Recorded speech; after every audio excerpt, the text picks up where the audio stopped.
ప్రతిరోజు ప్రాతకాలమున సూర్యాభిముఖముగా నిలబడి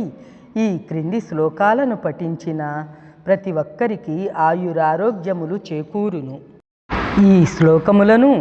సూర్య నమస్కారములుగా పిలుచుకుందురు. ఓం ఆదిదేవా నమస్తుభ్యం ప్రసీద మమ భాస్కర దివాకర నమస్తుభ్యం ప్రభాకర నమోస్తుతే సప్తస్వరదమారూఢం ప్రచండం కశ్యపాత్మజం శ్వేతపద్మధరం దేవం తం సూర్యం ప్రణమామ్యహం లోహితం రథమారూఢం సర్వలోకపితామహం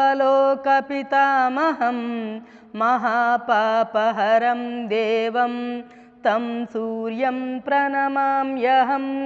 त्रैगुण्यं च महासूरं ब्रह्म विष्णु महेश्वरं महापापहरं देवं तं सूर्यं प्रणमाम्यहं बृंहितं तेजसां पुञ्जं वायुमाकारमेव च प्रभुं च सर्वलोकानां तं सूर्यं प्रणमाम्यहं बन्दूकपुष्पसङ्काशं हारकुण्डलभूषितं एकचक्रधरं देवं तं सूर्यं प्रणमाम्यहं विश्वेशं विश्वकर्तारं महातेजः प्रदीपनं महापापहरं देवं तं सूर्यं प्रणमाम्यहं श्रीविष्णुं जगतां नादं ज्ञानविज्ञानमोक्षदं महापापहरं देवं तं सूर्यं प्रणमाम्यहं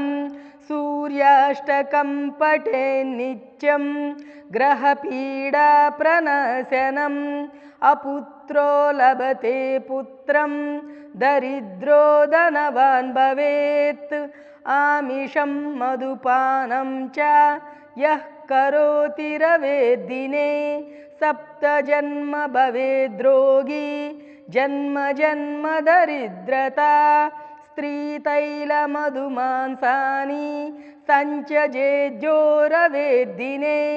नव्याधिशोकदारिद्र्यं सूर्यलोकं स गच्छति इति श्री शिवप्रोक्तं